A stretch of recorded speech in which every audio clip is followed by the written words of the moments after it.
All right, good, thanks. Good morning, everyone. My name is Bill. I'm with CoreLogic in Buffalo. Yeah, this short 1 hour session is just going to cover the CMA function in Matrix. And if you do have any questions, I mean, just unmute yourself and ask, and we can take a look at whatever it is that you're seeing on the screen. But I only have an hour, so I will have to kind of compress some of the stuff I typically do on this. So anyways, if you haven't done a CMA in Matrix, how would you find out how to do that? Well, one is right here, this Matrix Learning Lab.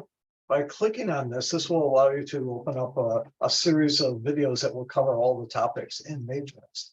Now, up at the top here, you will see a lot of stuff that's good for the new users and whatever. But here I'm going to go down a little farther in the search box. I'm just going to type in CMA. Once I've done that, I'll hit enter. It will now search for anything related to CMA. And there are a series of short little videos here that will cover the process. I think this one runs about 11 minutes, so it will walk you through all the steps you'd have to take. So just be aware of that. In that learning lab, you can search for anything that you're trying to find how to run on Matrix. All right, so let's get started. First of all, if you haven't run a CMA before, or you've kind of learned about, but now where do you go to start one? If you hover over here to My Matrix, notice you have this category called My CMAs. When I click on it, it will show CMAs I've already created. And down here, there's a button that says Start a New CMA. I'll click that just to show you what does open up. By doing this, this will walk you through all the steps that you'd have to take to actually create a CMA on Matrix. And all you're doing is following these tabs across the top, and it will kind of prompt you as to what's needed, how to set up the pages you want, go out and find the comparables and all that good stuff. So that will work. I mean, I'm going to do it a little bit differently though. But what I'm going to do is go out and find the comparables first before I even get into this step. Let's find the properties that are kind of similar to ours out there. And then once I find those, I'll be able to click on the properties I want. And there's like a side door where I can now dump all those comps into this function, and it'll take me right back to the start page. So here's how I'm going to proceed. I'm going to go to a search first. I'm going to do a single family search. Now I've got a property that will use for the CMA purpose. Unfortunately, you really have to walk through the house, talk to the owners, see what they've done to it, and get that initial gut reaction when you walk through the front door. I mean, it's like you walk in, it's like a nice move-in ready house, or you walk in, it's like, I smell cat, and there's a lot of deferred maintenance, or maybe it's just they've over improved it for the neighborhood. So all those are going to be qualities that you'll have to then use to figure out what comps should I then use for this property. So here's how I'm going to start. I want to find out where this property is located first. So right here, I have the option of using this within option. Now, we're looking for a two-story property that happens to be in Oneonta City. And down here, I can identify, well, how far out do I want to go from the location of this one property? In this area, I'm going to go out to 2 miles. For residential properties, that'd be fine, 1 to 2 miles out. If you're out in the country, you might have to go 5 miles or more just to find another comparable. So I'm going to start with 2 miles there. And then I'm going to type in the address of the property that I'm going to be using as my subject, which happens to be 76 East Street. Now I'm waiting to see if the computer gives me a suggested location. It hasn't yet. So let's put in a little more detail. How about if I type in street here? Nope, it didn't. So let's put in something even more. I'll type in that it's in Oneonta City. Okay, so now it's finally found it. It just needed a little more detail, whether it's a zip code or a town. So I'm going to say, yes, that's what I meant. I'll click on it. And it's now located that property on the map. And once that turns red like that, I can now go to the map search here and see where is this property and see what else is happening within that 2 mile radius. So I'll click either map search here, or you could click map up here. They both take you to the same location. All right, so once I click this, we can now see where is the property that we're starting with. So here it is here. So anyways, here are the properties that we have nearby. And what are we looking at now? These are currently the active properties. So I want to go back to my criteria and say, well, we're going to be using the actives because those could be possibly our competition in the market. But I really want to pull up the solds, and that's going to give me the basis to figure out, well, what have other properties that are similar to mine actually sold for? So here it's looking at a whole year worth of sales in this area. And typically I'd probably want to go something that's happened a little more recently, like maybe 180 days back. That's about a half year. All right. And I might even want to pull up some expires. Maybe I could use that as a cautionary tale. Look at your neighbor down the street. They overpriced even in this robust market, and it just never did get enough action on it, and it finally expired. So you might even throw in an expired to kind of say, you don't want to get too greedy even in this market. And again, I could go back to a specific time frame. I'll just go back up here again. So down here, I've got 56 properties that currently match up with those statuses, but I want to now start kind of narrowing it down to the types of properties that our subject property would have in common. So what I'll do down here is I'll start putting in things. Well, this is a 2-story house, maybe as identified as a colonial 2, or maybe as a let's say a 4 square. All right, so I've got these, and right now I have 0 matches, you might notice. And because I'm using multiple statuses, I don't want to say that all 3 of those statuses are what this property is. I want to use an or condition. So now, rather than saying I'm looking for a 2-story and a 4 square and a colonial, I want to come down here and say I'm willing to look at any 3 of those, and we'll give equal weight to those. So now we're looking at those. I got 37 properties that match up. So this is looking good now. Now, other things I want to use too is start identifying properties that have a similar number of bedrooms. This comp that I'm looking at, actually, the subject property has it's a 4-bedroom property. I'll make sure this is the right one. Now that is it. Okay. So it does have 4 bedrooms. I'll type in 4. And now we don't have 15 properties that match up. Now, let's say in this neighborhood, we have a 4-bedroom property, but most of the other comps that would be similar only have 3 bedrooms. So I might want to do a search with a range doing 3 to 4. So that will help me. So I've got 15 here. In this case, I'll say we got 15 properties that are all 4-bedroom. Let's use those, since those are really the best comparables at this point. This house actually happens to have 2 bathrooms, although I found one of them happens to be in the basement. I'm now down to 8 here. Okay, well, that's pretty good. Sometimes you put in one more piece of information, now you're down to like 1 or 2 comps, and now you're just kind of stretching it like, where do I find another comp? Square footages could be important too when you're looking for comparable properties. This one happens to be 1,300 square feet.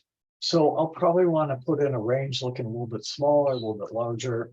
I mean, I could go down 100 square feet on each side, go down to 1,200 and up to 15. Maybe if I used a percentage, that would be kind of helps it scale upward and downward depending on the size of the house. So if I used 10%, that'd take us down about 130 square feet. So I'll go down to, let's just kind of go down to 1,150 here. Some of these numbers aren't that critical that you do exactly 10% or 100, whatever. And I'll go up to, let's say 1,450. All right, so now I've got 4 properties here. And so here, now I've got 4 properties that match up. Maybe I would like to, again, start opening up the range a little bit so I get at least a couple more. Like up here, if we went back an extra 20 days as far as the sales, maybe that will give us a couple more comps. So let's go 0 to 200. Yep, didn't get anything more there. Or maybe I'll say, you know what, let's consider 3 to 4 bedroom properties in this neighborhood. So I'll do 3-4. And now I've got 8 properties again. So I'm feeling a little more comfortable. At least I'll have some additional comps to work with. Other things that could be critical, I mean, well, I would say really looking for similar structural features, like the style of the house, the number of bedrooms, bathrooms, square feet, year built. Although I found most of these properties were built around the 1920s and 30s. You don't want to put in things like, well, let's look at the fireplaces, or let's look at the number of garage spaces. We'll pull those up, and then we can make adjustments for those properties that maybe have an extra garage space or a lack of a fireplace. So I really want to get just structural stuff to kind of start my search here. Excuse me, Bill? Yeah. Somebody's asking if you could show how to put the age of the house in.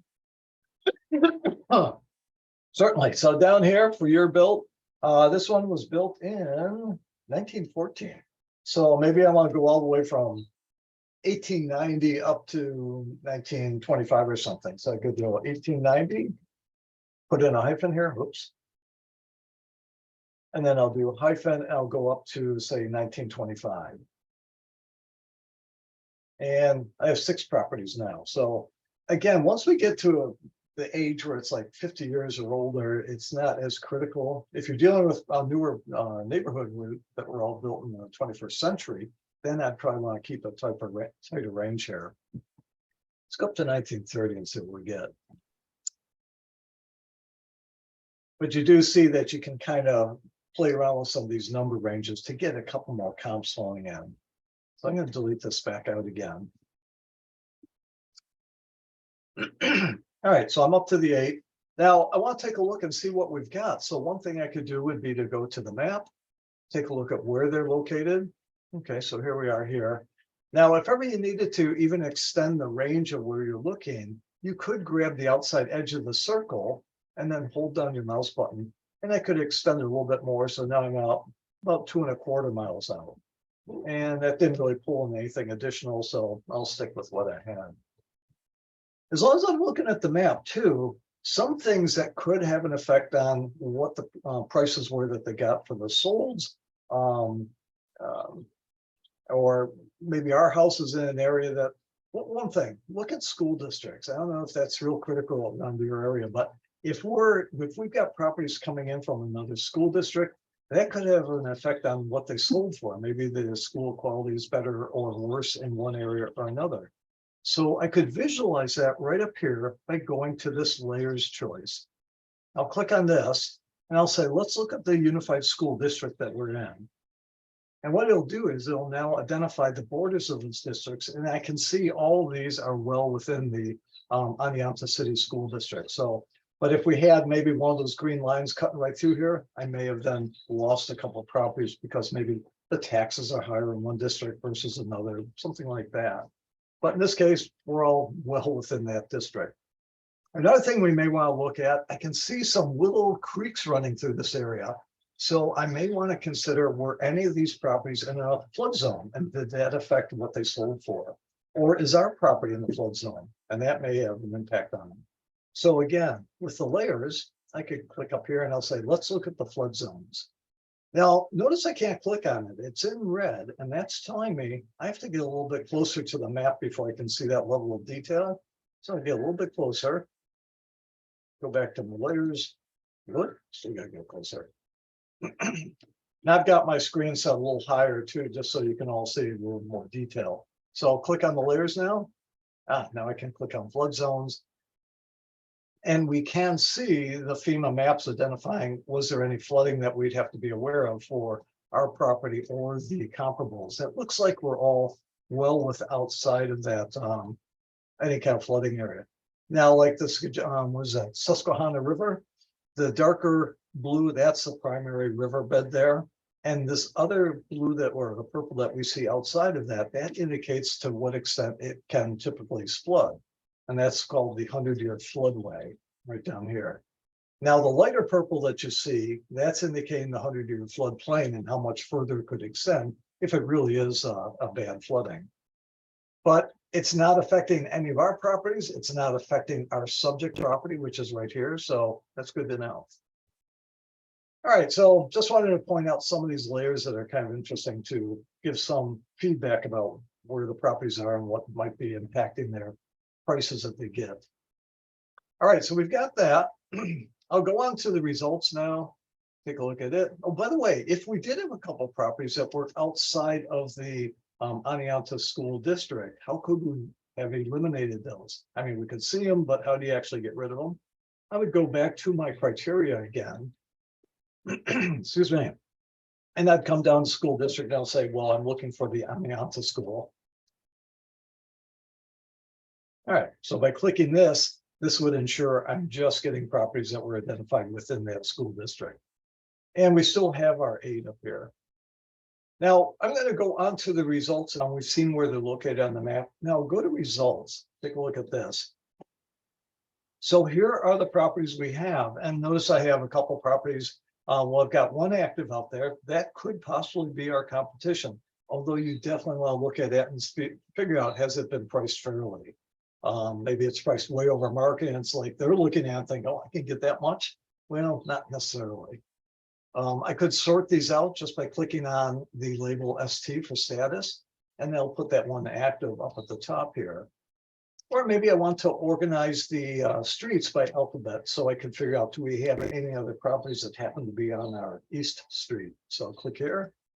It just alphabetized the streets here, and I can see, well, there's nothing else on East. So just kind of a quick way to look at a lot of properties and determine where they're located and stuff like that. All right, so I've got these. Now I want to show you one other thing. There's a lot of information in these listings that we probably want to be aware of. Like, were there any seller concessions that were needed to kind of sweeten the deal for the sale? Or how many days on the market were each of these properties sitting around? What was the difference between their original asking price and what they finally got as far as the sale price? So I would have to open each and every one of these listings just to kind of get some of that detail and kind of see the larger picture of what really took place to actually sell that property. What I'd like to do is show you something that you can customize on the system. So this is your typical agent single line display. You look at that every single day. But up here, I have created another custom display that I call my comp info. Now, what you're seeing here is something that I created. You would have to do the same thing on your computer. But when I click on it, what I did is I put in some of the details that I would want to pick out of each one of the listings. And now I can kind of have it on one screen. So it kind of tells the tale for each of these sales. Like here, I'm now looking at the address, the bedrooms, the bathrooms. I also put in garage spaces, fireplaces, because some of these are going to impact what they sold for. Now, I also put in the year bill, the original list price. What was the last list price? So they started at a certain price. What was the last list price on the market? And then what was the final sale price? That's going to be important information. And then next to it, I actually put in a ratio identifying, did they get over or under their asking price? So here they got 100% of their asking price. Here they got 2% less. Here they got 3% less. And here they got 14% more than their asking price. So just having a display like that, I can now quickly look at a lot of solds I pulled up from an area and kind of get an idea, are they being priced fairly? How robust is this market? Things like that. I also put in days on market, and a lot of times this will go hand in hand with the percentage that they get. So this one was on, I mean, I wouldn't say 71 days is a short time in the market, but they actually got 14% more than they asked for. Now, maybe you'd like to look at dollars per square foot. So here I have the square feet of each of these properties. And I also put in a calculation or ratio that will show us what's the dollars per square foot. Maybe you'd like to use that as a way to compare properties. And I'm also seeing there were no seller concessions for these.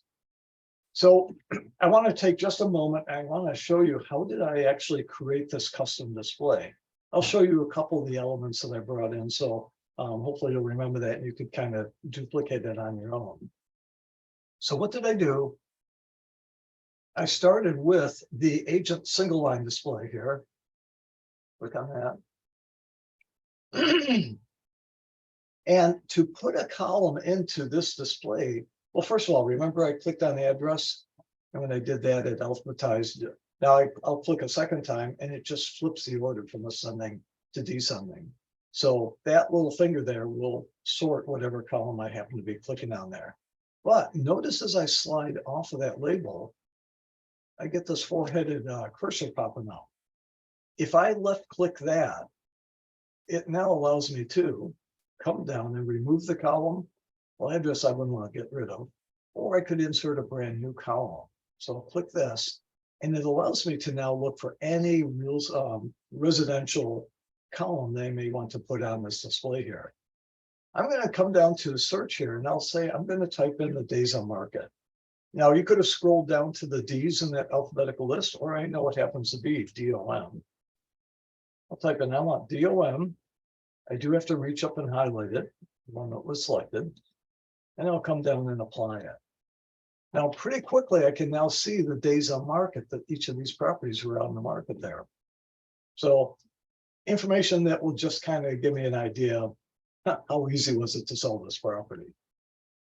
Maybe I want to see the ratio of that list price to sale price. So here I'll get that cursor next to some label. I always use address because it's a nice big area to drop my cursor, as opposed to trying to squeeze it into some tighter little area like this. So left click here, and I'm going to insert a new column, and here I'm just going to look for the word ratio. All right, so right there, that's the one I want. I want the ratio of closed price by original price. I'll have like that. And as long as I'm here, I might as well grab the closed price by square feet as well. So I'll hold control, and that just allows me to grab more than one choice on the list here. And then I'll apply both of those. All right, so now I can see those numbers that identified, did they get over or under what their asking price was? All right, so things like that just kind of give me some extra detail here. Now I want to shorten these labels a little bit, but let me put in something else. Maybe I also want to see the number of fireplaces and garage spaces for each of these properties. I'll put that right next to address. So again, get that four-headed cursor, left click it, and I'll come down and I'll search for fireplace. Okay, so here's the fireplaces. I'm going to scroll down. I want to just find the total number of fireplaces that these properties had. Have that, apply it. Here's my fireplaces. And one more thing, I'll ask for the number of garage spaces. So I'll insert, and I'll just search for garage. Ah, there it is right there. Highlight, click apply. All right, so probably the houses that had a garage spaces or two or three probably sold for a little bit more than those that didn't have a garage. And the ones with fireplaces, they may have sold for more than those properties that didn't have fireplaces. So these are going to be numbers that now come into play as I try to figure out, well, how should we price these houses? So we've got some additional detail that maybe we weren't really aware of before when they're just looking at the larger listing.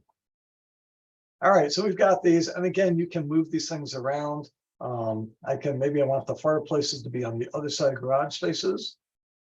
And as long as I'm doing this with the address, I might as well grab the bedrooms and bathrooms, and I'll push these over right next to the address. So by grabbing hold of these headers with the four-headed arrow, I can then click and drag and now arrange the information so it's in a meaningful order. So here's some of the detail about the house, and now we can look at the values of prices and the ratios and all that good stuff. All right, well, just quickly, how do I shorten the labels? Well, one, I could just grab hold of the edge here, edge of that column, and I could hold down my mouse button and compress it like that. Unfortunately, the label that's remaining is just called ratio, and I don't know what that's a ratio of. So let's open this back up, and I'll show you the trick to do that. If you get the cursor above or below that label, notice how it keeps transitioning back to that four-headed arrow. I'll left click here. And what I want to point out is the cursor is flashing in front of the word ratio. I can delete that entire label out now. So just delete it. And now I can type in a label of my own choosing. I'm going to call this, I want to get the ratio of sale price divided by original list price. All right, so I know that to be this ratio here. And one other thing I'm going to do is I'm going to center it. Click apply. So now as I compress that column, it stays centered there, and it gives it a nice little buffer space on each side. So it's a little bit easier to read some of this information. All right, so this is kind of beyond what you need for the CMA, but once you've created this, you'll have a nice display that will now quickly identify this information every time you pull up a group of sold properties. All right, so I want to save this now. So the next time I do a CMA, I could actually pull this up and kind of get a handle on what's going on with all these columns. Now, I don't know if you've used this little button here, but by clicking this, this would allow me to save that display as my daily default, meaning every time I do a search, I would get this information popping up. That's too much detail for my typical search that I do, but I do need it on occasion. So rather than clicking this, I would click this little option here called Manage Display. So I'll click it here. And then all I have to do is say, it knew I was working with the agent single line. I've altered it, so I'm going to give it a brand new label. Here, I'll call it my CMA stuff. So I'll just do the CMA stuff. All right, new label. And then all I do is come down and save that as a copy. And what I've done now, I've created a new custom display that I could use anytime I'm pulling up sold properties. And you'll notice it's now sitting up here along with the others. And anything you customize is now called my whatever. All right, so I've got two of them up here. This is the first one I had created. And you can see how you can kind of tweak it and customize it to your liking. All right, let's move on. But I just wanted to show you that one thing, totally unnecessary, but it is helpful. So now we're going back to our results here. And here where you have to sit down and really decide what property should I select, which are truly the best comps. Now, you're kind of at a disadvantage at this point. You don't even know what property I'm working with as far as a subject property. Let me do this. Here's a little trick you can do in Matrix. Now, this is not a Matrix trick, it's just a Windows trick. I want to do a search for this property that I'm trying to use as my subject property, but I'm already in Matrix doing the CMA. You can actually have multiple versions of Matrix open up on your screen. And the way to do it, I'll come up here to search. I'm going to right click this. I think it's the only time you right click in Matrix.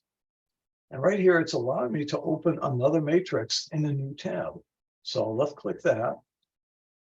And if you just notice it, a second Matrix just opened up here. And when I reach over and click on it, I've basically got two matrices running side by side now. So if someone calls you and you're in the middle of something, you could actually open a second matrix, do a search for them, and then go back to whatever you're doing before.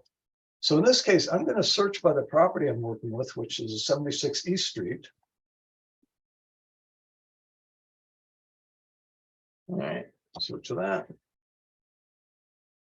And where am I? Where did I pull this up from? 76 East. Oh boy, here it is, on the out the city. That's the one. I think that's the one. Yes, click on that. So we get to see what this property looks like. This is something that had sold back in 2006, I think, or 2007. So at least we get to see what the property looks like if we really haven't gone out to see it. Now I can actually open up these old pictures and just kind of get an idea of what did it look like back when it last sold. All right. Okay, wallpaper there and everything. I guess that's the backyard. Okay, it looks like it's in an area where they've got some nice amenities. And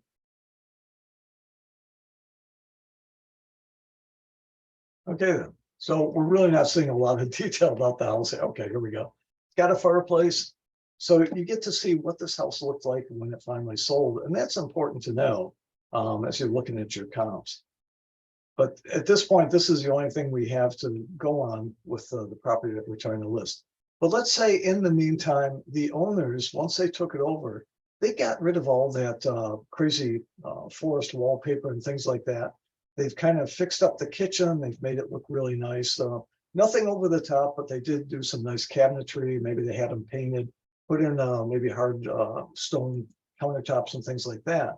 So it has been improved. So let's say it looks a lot nicer than here. And they've put in a nice 21st century color palette as far as paint throughout the house.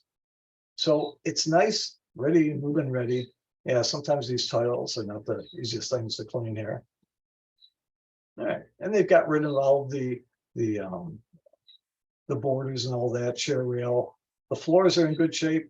They've gotten rid of the carpet where it just wasn't that great. So it's a nice, ready to move into house. So that's what we're using for our comparable.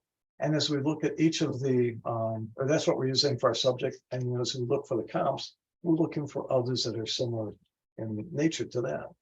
So let's go into the results here and take a look. I'm going to go back to the first matrix I was using. Hopefully that part wasn't confusing there. I actually have two matrices running open now. All right, I'll go to this first one. Here are my comps. And now I have to go through and take a look at each one and decide, should I use this as a comp? Would it be suitable to as a comparison. So I'll look at this one. Now, pictures are huge because I can see what this house looked like when it was last on the market.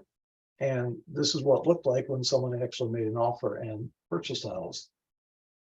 All right, so. Okay, not too bad. Now, I'm going to say I'm going to use this one as a selected comp here. So I can now check it.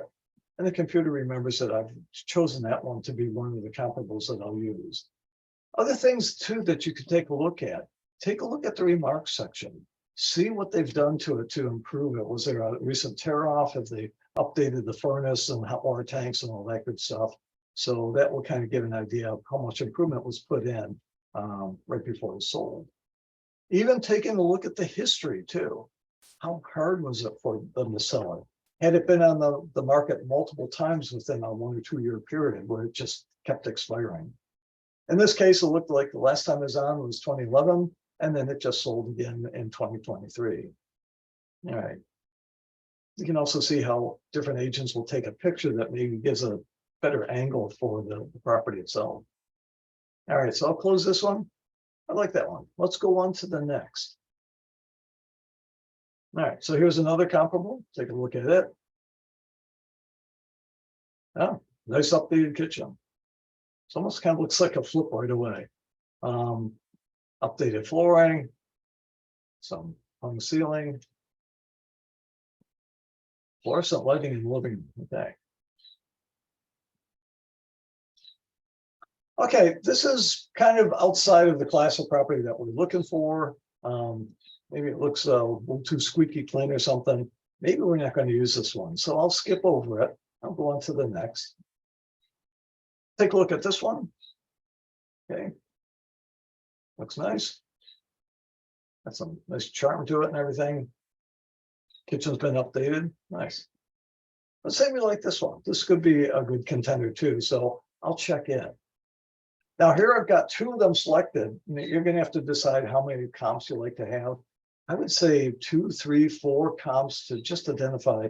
Here's a good cross section of the market that would be similar to the price you could expect to get for your house based on the features and all that good stuff. And again, we're looking at things like the remarks section, what's been updated and all that good stuff. Okay, new hot water heater. Updated 200 amp service put in. That's huge. All right, so I'll go on to the next one here. I'm going to go and grab a couple more than I typically want to use because I want to show you how you could also remove the ones that you previously selected. All right, so I'll click on this one. And it just looks a little rough on the outside, but let's take a look inside. Yeah, I don't know if I want to use that one. Nice place to have your band in the basement. I'll skip that one too. So I'll move on. Take a look at this. Nice flowers. Yeah, let's say this one looks good too. So I'm kind of quickly going through these. You'd really want to put a lot of effort into choosing what are the best comps here. So I'll grab this one and move on to the next. Take a look at this. Yeah, no. Maybe it's got good bones. I'll skip that one. And how about this one? So again, this is looks like a do-it-yourselfer kitchen there. I'll use this one as a comp as well. Now, again, I kind of randomly selected these. I'd want to put a lot more effort into doing that, but just for the short period of time that we have, I'll do that. Do we have any more to look at? Yeah, I have one more. Let's take a look at it. I was searching for a 2-story. I guess there might be a 2-story. Oh, yeah, it is. Okay. Well, you know what? I would say this is kind of in a different class than our property, so I'm going to skip past it. Let me grab it just to show you the one that I'm going to then eventually remove. I'll grab that one as well. So what have I done? I've grabbed some properties that now have sold in the past. I'm going to use those for my comparisons. And one thing I could do quickly is right down here, and notice where it says quick CMA. I can move something out of the way here. Oops. Sorry about that. I just lost something here. There we go. Trying to get rid of a bar that happens to be on my screen. All right, so right here you have this quick CMA option. It will take those properties that I just selected, and it will give us a listing of those properties here, so I can see what we had right there. But maybe what I'm interested in is actually knowing what were the lows and the highest and the averages for all these properties. So here we can see the individual sales. And then down here, we can actually see, well, what was the average list price and what was the average sale price? We can also see that they're getting about 2 to 3% over those, and on average, 126 days to move a property. Now, you may have had some properties that were priced way over market or under market. And if you're looking at averages, those numbers could be now skewed to the higher or the lower side. So maybe looking at the medians would be a little more, a better indicator to what's happening in that particular neighborhood. So when I look at the medians, I can now see half the prices were lower and half the prices were higher. So the median happens to be 145. And as far as the sale price, half were lower, half were higher. So we can see the median to be about 157. So maybe that gives us a better idea of what you could expect for this neighborhood. And we can see they're getting almost 100% for their sales, and it's down to about 109 days on the market for the median. So that might be helpful just to kind of get some raw numbers to look at and see what's going on. Now, if I want to close that, I'll just click this little X up here, and then I'll close the quick CMA. So now we've got our properties. Let's drop them into the CMA. And the way I do that is coming down here to your main menu bar, and right there, notice it says CMA. When I click it, it's now going to take those selected properties and dump them into the CMA function. And here we are at that starting point again. So what I have to do is, first of all, find who I'm working with. I'll grab a client that I already have on hand here. For the description, I like to put in the address because it makes it a little bit easier if you have a lot of CMAs stored in that section. So here we're at the 76 East. All right, got that. I'll go on to the pages. Now, the pages in the CMA, they're okay, but you definitely want to look at them and decide which ones do you now want to use. So first of all, I'm going to put in a cover page. I'll click on that plus. It gives me 4 choices to select from. I think this is one of the better pages right here. I can use that one. It will give some information about me, my picture, and all that good stuff. Now, notice up here, these are the functions I have available to me: start, pages, subject, cover, and comparables. I'm missing a couple really important ones. I don't have the ability to make adjustments yet or even get pricing. What I need are specific pages to make those available to me. So right down here, I'm going to this next category. Notice it says subject adjustments. I'll click the plus, and right here, I'll come over and click on price adjustments. There it is now. There's that page, and I now have the ability to actually make adjustments. Also put in the summary list. That's kind of nice. And then I'll come down to comparables, and notice here we have a whole series of pages. You know what? I'm not going to individually grab them. I'll just push the entire group over. And you can do that by clicking the category name. And once I click that, it'll push all those pages over. All right. And the only thing I'm missing right now is math. Where's that? Let's come down to the static pages. Now, static, I was never crazy about the label of that, but it's basically just information that will work with every CMA. So the information there is static. Let's push all those over too. It's static. Now we get those. Oh, there's my map. Click that, and here we go. So we've just put all the pages available, and you'll want to then look at them, decide which you like or don't like. Well, right now, I'm noticing one at this point, pricing recommendation. It would be way too early to talk about that to the client. So I'm going to highlight that one page, and these arrows will allow you to move it up or down through the list. I want this to be all the way at the bottom. So I'll just keep clicking it. I'm trying to. Every time I click on my screen, it moves the whole screen. That's weird. Let's put that at the bottom. So at the end of our discussion, now we'll figure out, now what do you think your house is worth? All right, so that's good. In fact, now that I've customized that, I want to save that arrangement as my default. So you can lock in the way you have these pages arranged. All right, moving on. We now need our subject property page. So this is going to allow us to now put in details about the subject so we have something for the comps to be compared to. I could start typing in all that detail, or since I went out and found that this property had previously been on the market, I'm going to use that as a starting point to get all my subject fields in.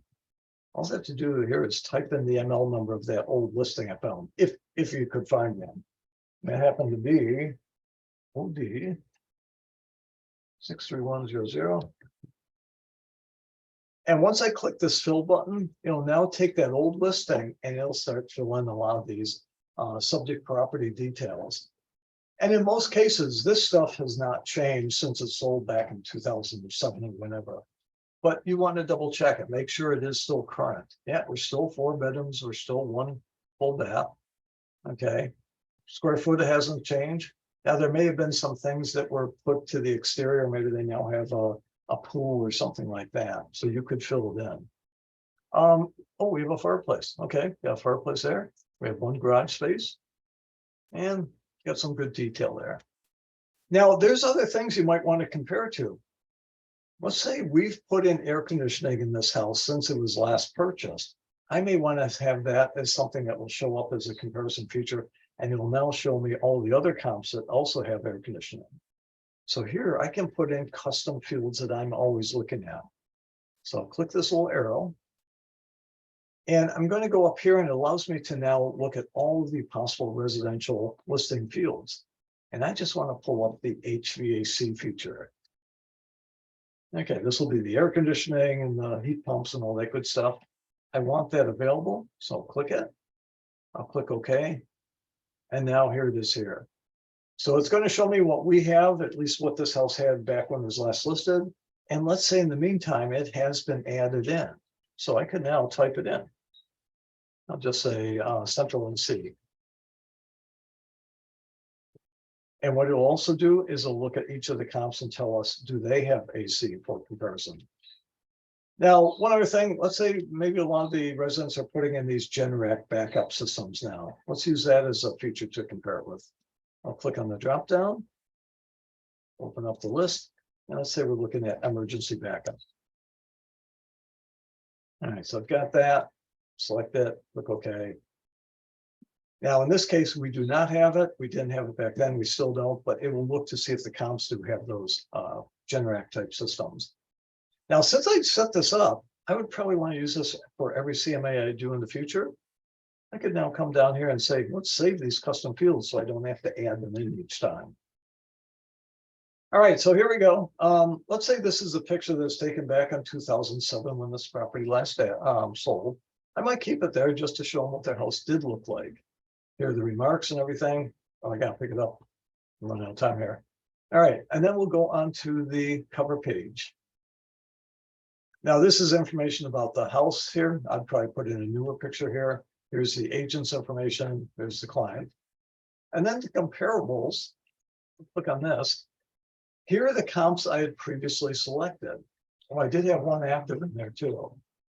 All right, so, and then remember our custom display we created? We can now also access that. Take a look at it, and it'll kind of reference back to were there any that have solid concessions, things like that. So let's say I'm happy with that, but I would like to get rid of one property. You know, I just had questions about this one, and I think I want to get rid of that one. So by checking it here, notice it now allows you to remove any of the comps that you'd already selected. Let's do that. Are you sure? Yeah. What if you wanted to go back and then fill that void with yet another comp? Well, right here, by clicking on Add from Listings, this will take us back to that original search we run. Click on that. I could even expand the range that I was using at this point too. But for now, I just want to go down and say, well, let's look at the results of that search. Is there anything else I could use in its place? So now I could come down here and then grab yet maybe another property. So I could check one of those. I'll use one of these again, and maybe the one I just took out too. I'll say, let's use that one. Add that selected. And it'll now append that list with the new property there. All right, so we're good at this point. Now we can see where they are on the map. Okay, here are the properties, so we can see where our property is, and we can see where those other comps are being pulled from. And there's that one active that's on the market. All right, now adjustments. The adjustments are not necessary. It's something that you could do. Maybe I've got a client who's just saying, you know, we got the best house in this neighborhood. Look what we did with that kitchen and with the pool, whatever. So the adjustments will actually allow you to go through kind of a list of all the features and say, okay, let's go through and price them out and see how they all turn out if we compare all the features individually. So by going to adjustments here, I'll click on this. It now allows us to see our property and then the comps that were selected. And we can go through and now identify, well, what's the value of a bedroom in this neighborhood? And I'll show you where you can actually pull that up from Realist. Let's say we figure out in this neighborhood, a bedroom brings in about $2,500. Now you might be thinking, where's he getting $2,500? I'll show you this in a moment, but for every niche neighborhood you go in, you can actually pull up the value of what they would get if they had an extra bedroom for any certain neighborhood that they're in. I'll say 2,500. What happened here? Well, it actually said this house only had 3 bedrooms. It's inferior to yours. So it added on what would it have sold for had they had an extra bedroom. So it's now kind of making an apples to oranges to an apples to apples comparison, saying this house probably would have sold for about 2,500 more had they also had 4-bedroom property. So it took the original sale price here and it adjusted it upward by 2,500. All right, same thing with bathrooms. Let's say a full bath in this neighborhood brings in $2,000. Well, in this case, we only had one. All the other properties were superior to ours. So it actually lowered the value. Here's where they were, but if they didn't have that extra bathroom, they probably would have sold for a little bit less. And then half baths, let's say I figured out that in this neighborhood, a half bath brings in $1,250. All right, so again, it makes it a change. I found one property was superior to ours, so it actually lowered that value a little bit. And then moving over, by the way, notice here's our average list price. These were the average sale price originally, and we've made some adjustments here. And notice how close we are to what the original was. We're only off by what, $750 there. So kind of interesting. A little bit more. We're only off by, yeah, about 750. So it's funny when you make all these adjustments, they all kind of then balance out again. All right, let's move over to a couple other fields. Like here, the exterior features. It's not enough space to see all the detail that could be exterior to this house. So what do we need in this case? We need to open this in a detail mode. So it's going to show us just the one property now, where we can now see all those exterior features. Here's our subject, here's the first comp, and we can now see what's going on as far as exterior. Well, high-speed internet. We have central air, they didn't, stuff like that. And then moving on to the next, we can now see what they have as far as exterior features. Okay, so, well, they got an exterior walkout, things like that. We can see the siding. So places where there'd be more detail, it now spells out all of those features. All right, let's move on to the next one. So you get the idea. All right, but you can see the advantage of having that single line mode too, where you can fill in one number at the top and it kind of deals with all the differences of the columns. All right, let's move over here. You don't have dimensions on maybe your lots yet. Oh, like fireplaces. Let's say we found out that in this neighborhood, a fireplace, if you have one or don't, it's about $2,000 difference. And again, it's going through and saying, well, some have it, some don't, and all that. So it's kind of making these adjustments. Again, making a better comparison. Garage spaces, let's say garage space pulls in $2,500 for each bay that you happen to have or don't have. All right, so again, notice what's happening. Here's our original sale price, and here's the newly adjusted sale price. We're only off by about $950 now for these. So we're still within the ballpark, and you can kind of show the client, well, in general, everyone's getting what they're paying a fair price for what's out there. There were no seller concessions. If there were, we'd have to negate those. HVAC, now here's one of those lists where there could be multiple items that we'd have to then price and then come up with a net value. I mean, they might have solar panels or radiant floor heats or heat pumps or something like that. In this case, I'll just look at the central air. I think I said we had it, which we really didn't, so I kind of doctored up that to show you how you could enter that feature in. So in this case, we would have to do a plus $2,500 or whatever for the central air to kind of bring it all up on par with each other. No one had an emergency backup system. So what we're seeing is, even with all those changes we made, the prices are pretty much almost spot on with all the others. So the public's paying for what they're getting. The agents have priced it fairly, so it gives you a good idea how that can work for you if need be. Again, if you had good comps to begin with, this would be totally unnecessary. But you're going to have those clients where you just have to kind of go through the process to show them. All right, now pricing. Oh, by the way, every time the system is automatically saving what we're doing too. So if we lost power now, we'd be able to retrieve all the stuff we've done. If at any moment I say, you know what, I got to run, take a phone call or whatever, I could reach up, click this floppy disk here, and then it's ensuring me that it's now saved up to the second when I leave this process. So here are these numbers here. We can now see like a suggested price. I could type that in if you choose, or we'll talk about that later after the discussion's been taken. Notes.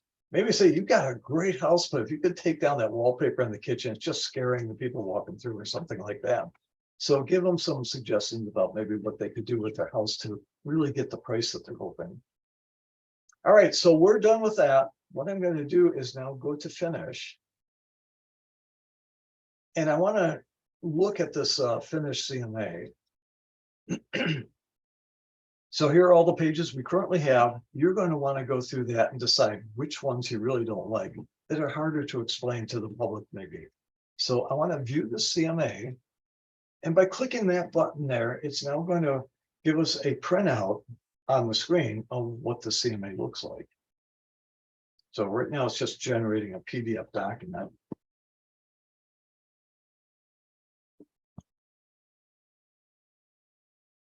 And since I'm still online, I can now look at the pages that will be printing out from my printer.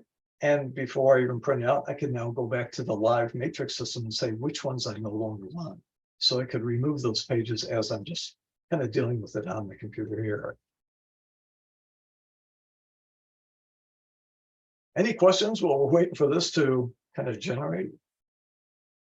Bill, there was a automatic adjustment for square footage. Right. I have an internet problem, so it's jerky for me. So it's what? Is it automatic? Is it automatic adjustment For square footage? Mm-hmm. Yeah. Yeah, no, and actually, let me show you the sheet. I'm going to get this to Jane so she can send it out to you guys. But down here, I've got a document that I want to show you. So you can pull it up here. And it's this one here. Sit down.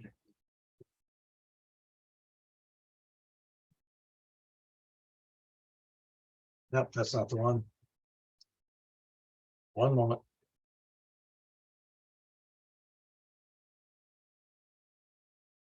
Let's see.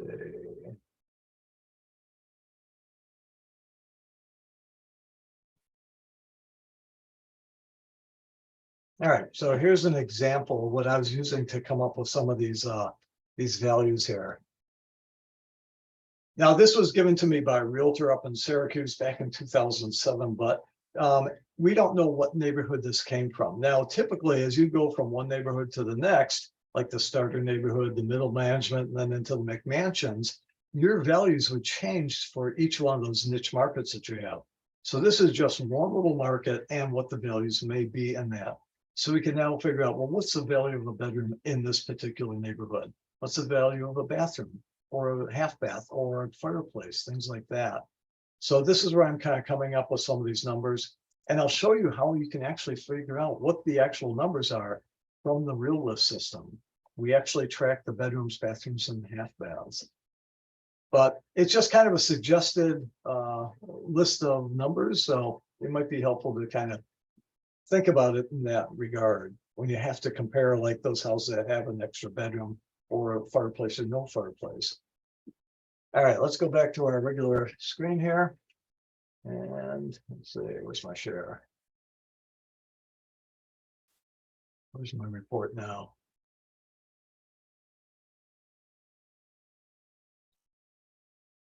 There we go.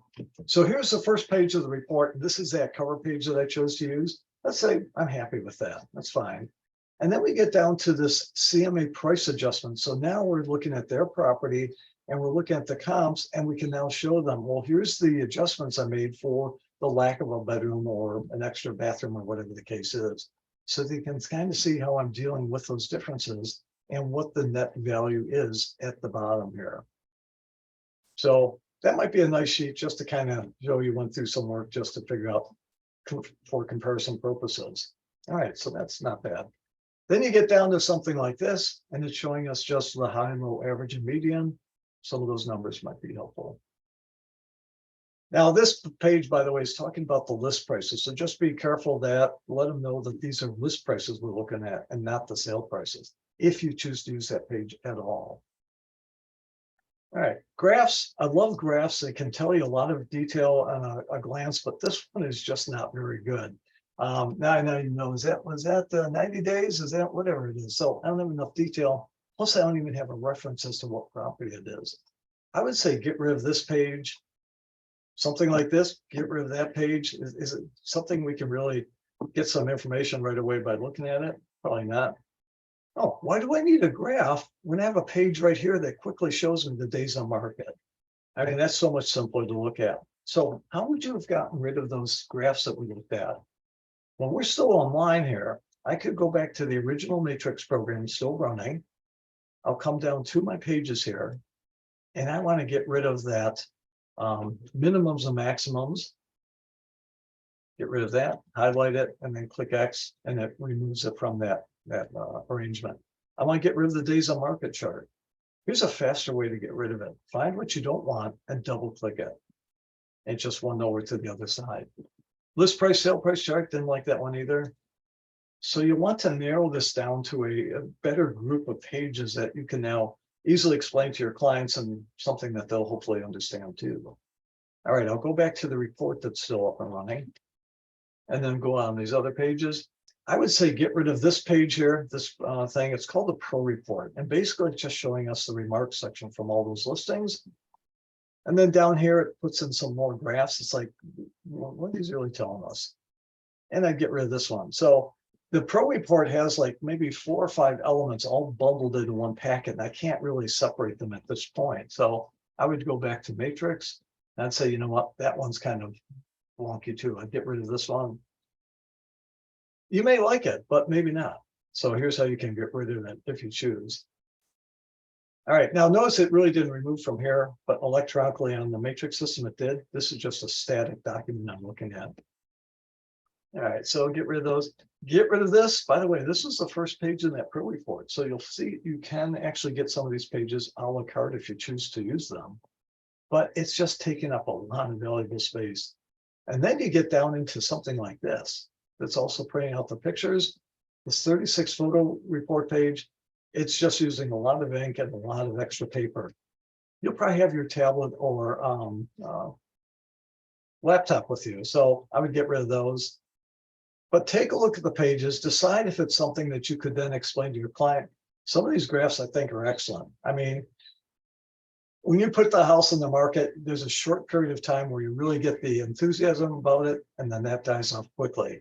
Here's where you're thinking about lowering the price. So make sure you're pricing it right to take care of that initial wave of input there. So that's it. I won't go through all these pages because I'm running out of time here. But how I've now got the CMA created, I've sorted out some pages. Where is it if you need to go back and find it now? I'll go back to my matrix. I'll go up to my matrix here and notice here are my CMAs. Click on that, and here's the CMA I just ran. So I can go back and further tweak it or email it or print it out here. Now, I've gone a couple minutes over. I've got to show you this one feature to figure out how did I come up with $3,000 for a bedroom. This is your tax database, Realist. I'm going to click on it, and I'm going to put in the same address that I just did the CMA on. I'll look for that tax record, which was 76 East Street. And this one is on Anianta. Click on that and search for it. So what have I got? I've got the tax record in Anianta for this one property. And here's what I want to point out. Up here at the top right corner, notice it says value map. This is going to show us the location of this property on the street, and it will show the values of all other properties nearby. But you can go in and you can kind of play around with, well, what if we had an extra bedroom? What's the, oh, shoot, I've never done this before. I'll accept this. Yeah, you'll have to accept this the first time you start using that. Sorry about going a couple minutes over. So here we are. Here's our location. Here are the other properties nearby. And up here, what if we had a 3-bedroom property in the neighborhood? How much is that bedroom valued at? So I'm going to just do a minus here. So it's showing a bedroom in this neighborhood would bring about $3,000 extra value if you'd sold it and had that extra value, extra bedroom or lack of one. Okay, let's put it back to where it was. What if we had a 2-bathroom house in this neighborhood? What's the value of an extra bathroom? I'll click plus here. 2,500. I think I used 22,000 for that in my example. So the values of bathrooms are going up in this neighborhood. So it's showing we'd get about $2,500 more if we had an extra bathroom. Let's change that back to where it was before. What's the value of a half bath? So let's say we have a 1-bath now, but I'm also want to say, what would it be valued at if we had also a half bath? So here I'm going to put in 0.5. Now the tax record uses 0.5 to show a half bath. In Matrix, we're using 0.1. So here I manually did that, so I'll have to update the value here. And that one I was spot on. So the value of a half bath in this neighborhood is about $1,250. So you can see how, and you could go into another neighborhood and look at the same bedrooms and bathrooms, and you get totally different numbers popping up for those. So I'll put this back to where it was, which was just 1, and I'll zero that out again. But I just didn't want to point that out. Now, if it's like, how did you get there? Let me go back a page. So here's where I started. I actually did the search for the address. All right. Opened it up. Let's go back one more page. So I got to the address I was looking for, and I clicked on this value map up at the top. And that's where it took me to this ability to play around with the number of bedrooms, bathrooms, just to figure out what the value of those features are there. Now, if you go into the RPR system we do have access to, that will get, there's somewhere in there, there's a much larger list that will look at other details. Like what if we did have a pool or a walkout basement or something like that. So it will be a much more extensive list that looks at neighborhoods across the country as far as being able to price them out. So take a look at that. What's the value of garage space in your area? Things like that. So look for that in the RPR system. Well, hopefully you have a better handle on doing the CMA. Hopefully I was able to not be too random in doing it within an hour's time here. But it is a handy little function to use, but definitely give it a try if you haven't used it before. This is just one of many CMAs that you can grab. There's one on RPR. You might find another one on the internet somewhere. So find one that you like, that the report looks good, that's easy to use. So play around with it.